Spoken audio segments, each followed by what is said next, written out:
teman-teman semuanya.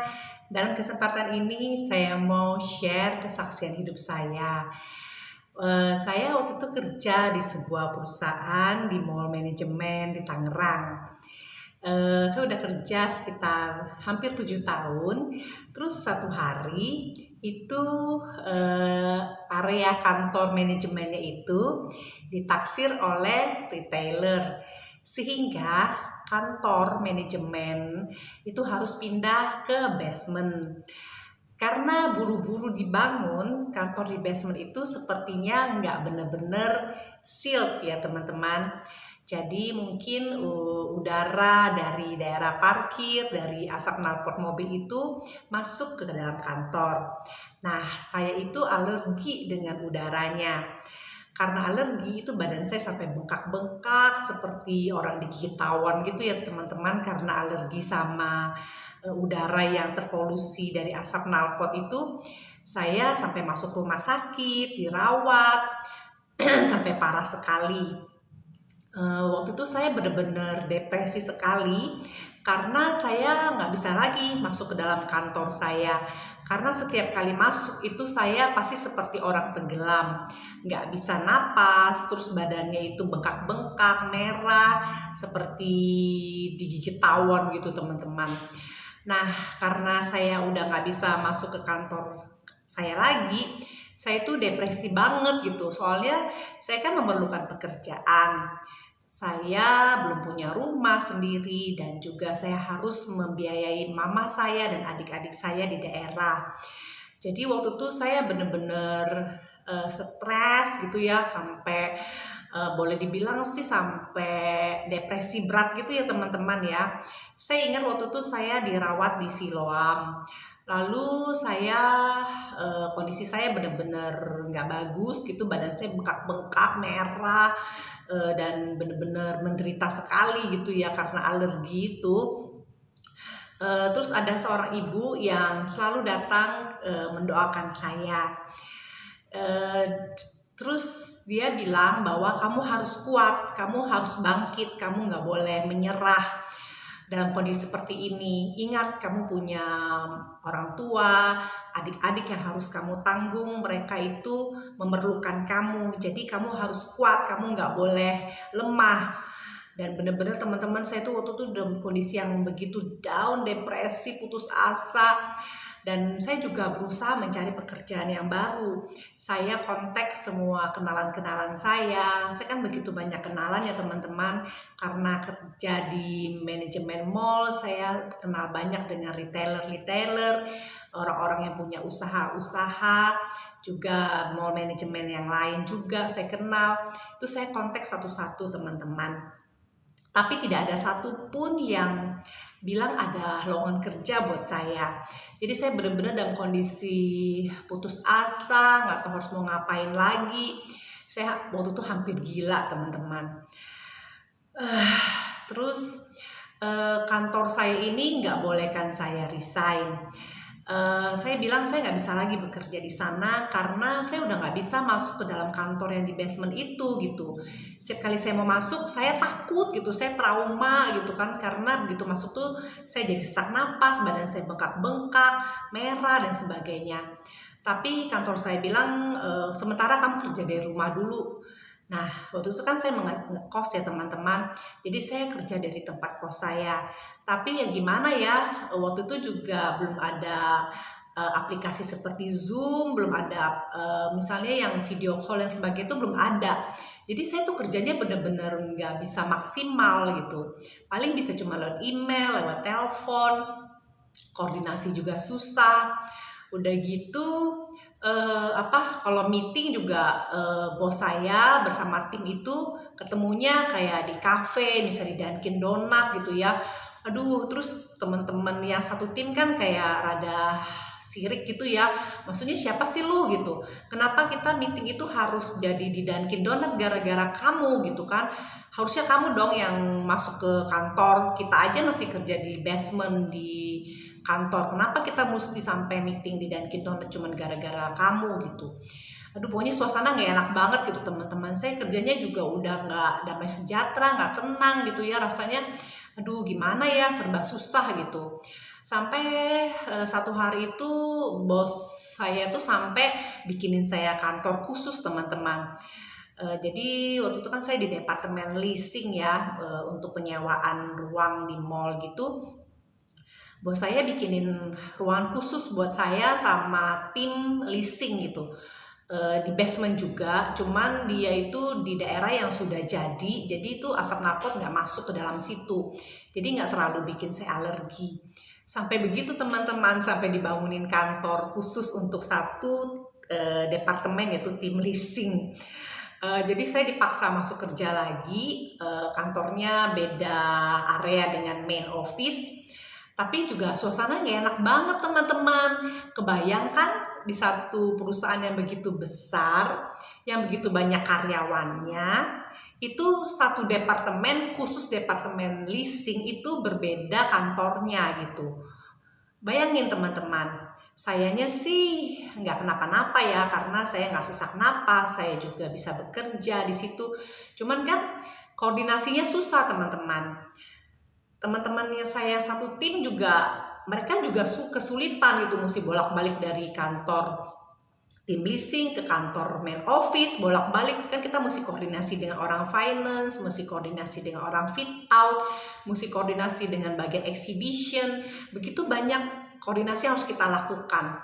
Jadi ini kayak nggak efektif jadinya teman-teman.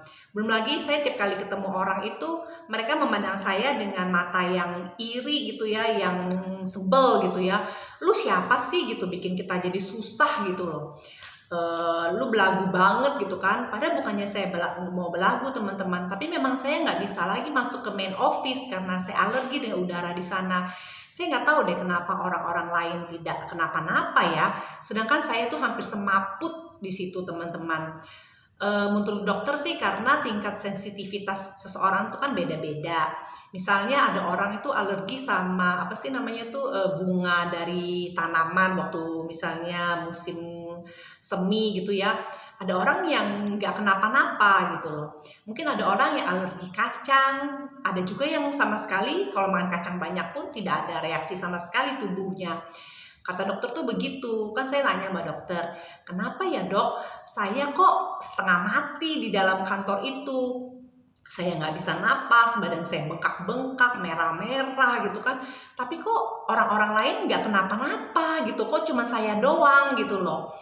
Nah, itu penjelasan dokter itu seperti begitu. Jadi tingkat sensitivitas orang atau alergi orang itu beda-beda gitu. Seperti orang mungkin yang makan kacang hampir sesak napas gitu kan sampai alergi berat.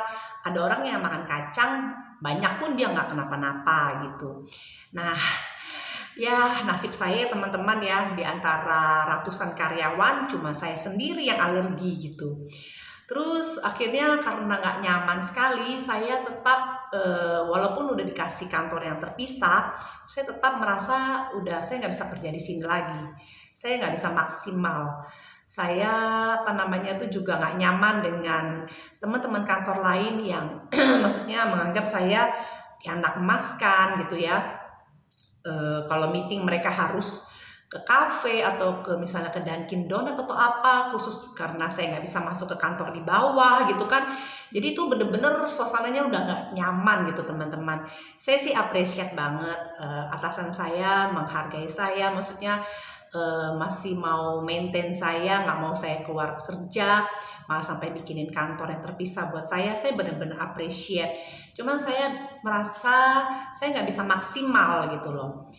Terus akhirnya saya tetap berusaha cari kerjaan baru. Saya kontak semua orang yang saya kenal, saya tanya apakah ada lowongan kerja, tapi tidak ada teman-teman. Bahkan kayak misalnya orang-orang yang menurut saya tuh bisa nolong saya ya, orang-orang yang punya perusahaan yang lumayan gitu ya, tapi nggak ada yang bisa bantu teman-teman. Saya waktu itu bener-bener sampai putus asa sekali gitu.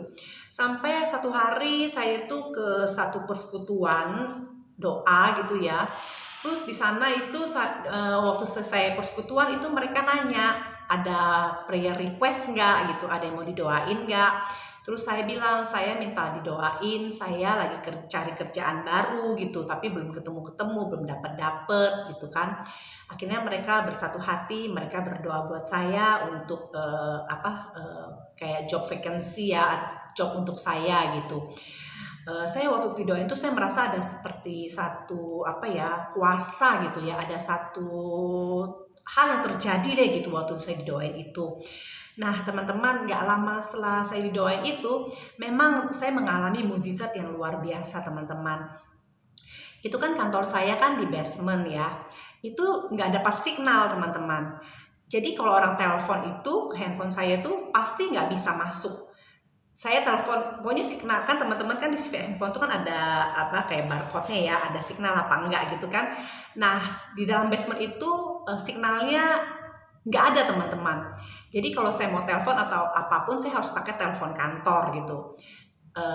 Tapi itu hari itu bisa ada telepon masuk ke handphone saya gitu loh. Saya lagi di basement, saya sampai kaget gitu loh. Kok bisa sih ibu telepon saya? Ini handphone saya tuh nggak dapat signal bu di sini. Signalnya tuh kelihatan di barcode-nya tuh nggak ada, 0 gitu kan. Kalau signal kuat kan barcode-nya misalnya 5, ini kan barcode-nya bener-bener 0 gitu. Kok ibu bisa ya telepon saya gitu kan? Saya sampai bingung, sampai kaget gitu. Terus saya bisa berkomunikasi dengan dia teman-teman. Dia bilang dia lagi cari karyawan gitu loh. Dan dia minta saya untuk email CV saya ke dia gitu. Akhirnya saya minta alamat email dia cepet-cepet catat ya teman-teman, karena saya takut kalau signalnya hilang lagi gitu loh. Jadi saya cepet-cepet catat gitu. Udah gitu langsung saya nggak pakai lama, saya langsung kirim CV saya ke dia gitu. Nah ternyata itu dari Headhunter teman-teman. Headhunter sebuah mall yang waktu itu adalah mall yang nomor 1 di Indonesia ya, di Jakarta. Itu dia lagi cari orang teman-teman. Akhirnya saya diinterview beberapa kali, terus sampai di psikotes gitu ya. Terus saya sampai dikejar-kejar teman-teman, dikejar-kejar cepetan gitu loh kerja di sini. Sedangkan saya masih ragu ya, karena kan saya udah nyaman tinggal di daerah Karawaci, sedangkan kantornya kan ada di Jakarta Pusat. Saya yang masih ragu-ragu gitu. Terus ya teman-teman ya, ajaibnya itu setelah saya didoakan gitu ya, itu bener-bener kayak saya kebanjiran tawaran kerja gitu loh teman-teman. Itu bener-bener sampai amazed gitu, yang tadinya saya cari kerja susah banget, saya udah sampai teleponin orang sana sini nggak dapet gitu ya. Terus ini kayak diteleponin, habis yang Headhunter itu teman-teman ada lagi mall di daerah Jakarta Barat telepon saya, minta saya interview. Terus ada lagi yang di Karawaci juga telepon saya gitu. Terus aduh pokoknya banyak banget gitu, saya kebanjiran tawaran kerja teman-teman. Itu bener-bener kayak yang tadinya nggak ada sama sekali, kenapa sekarang kayak orang kebanjiran gitu ya.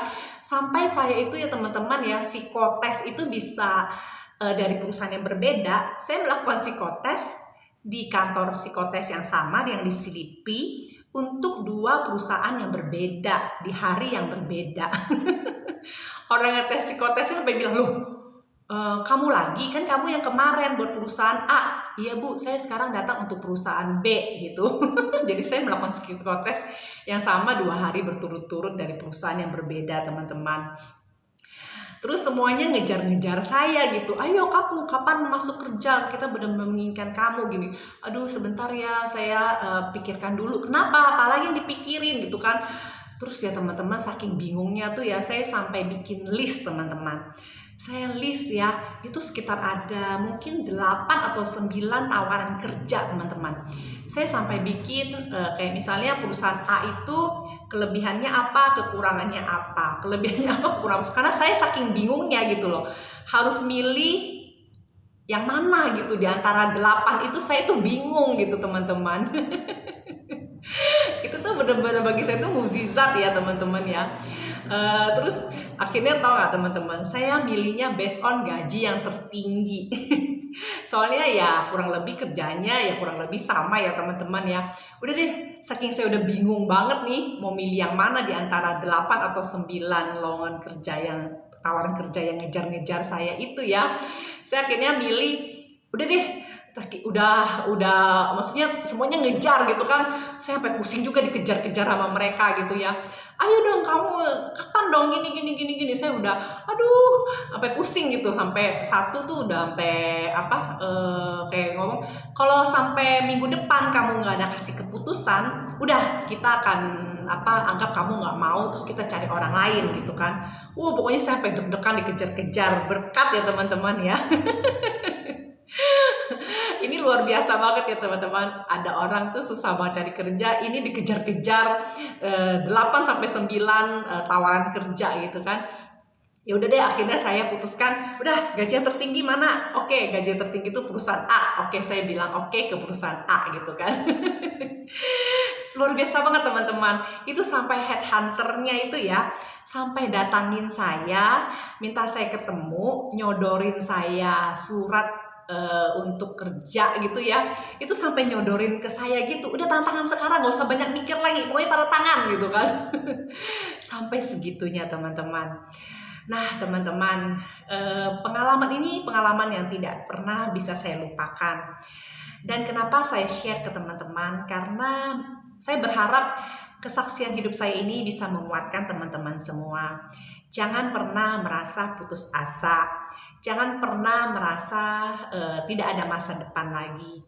Saat kita berada di end of our rope ya, atau berada di titik yang tersudut, yang paling dalam, dimana saya ingat waktu itu saya di rumah sakit di Siloam, saya udah begitu down, depresi, tertekan, kayak nggak ada masa depan, nggak ada harapan. Saya bener-bener putus asa gitu. Tapi teman-teman, bagi Tuhan tidak ada yang mustahil, dan ada kuasa dalam doa, ada mukjizat dalam doa.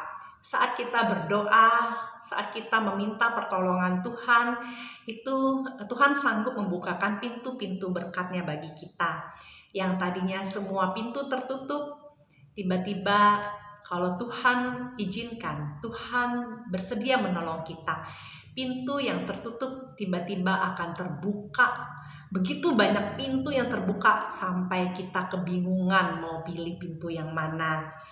Ya teman-teman, saya sangat bersyukur saya bisa melewati semuanya itu. Itu pengalaman yang menguatkan iman saya. Pengalaman di mana saya benar-benar mengalami Tuhan itu sungguh hidup, Tuhan ada, dan Tuhan sanggup menolong kita. Di saat tiada jalan, Tuhan sanggup membuat jalan. Di saat segala sesuatu kelihatannya begitu tidak ada harapan, begitu gelap, tapi Tuhan sanggup memberikan cahaya, memberikan pertolongan yang ajaib bagi setiap kita. Begitu teman-teman, kesaksian hidup saya ini semoga bermanfaat dan menguatkan iman teman-teman semuanya. Tetap berpengharapan, jangan putus asa, jangan berhenti berdoa dan berharap kepada Tuhan. Terima kasih teman-teman semuanya sudah menonton. Semoga Tuhan Yesus memberkati kita semuanya. Dadah.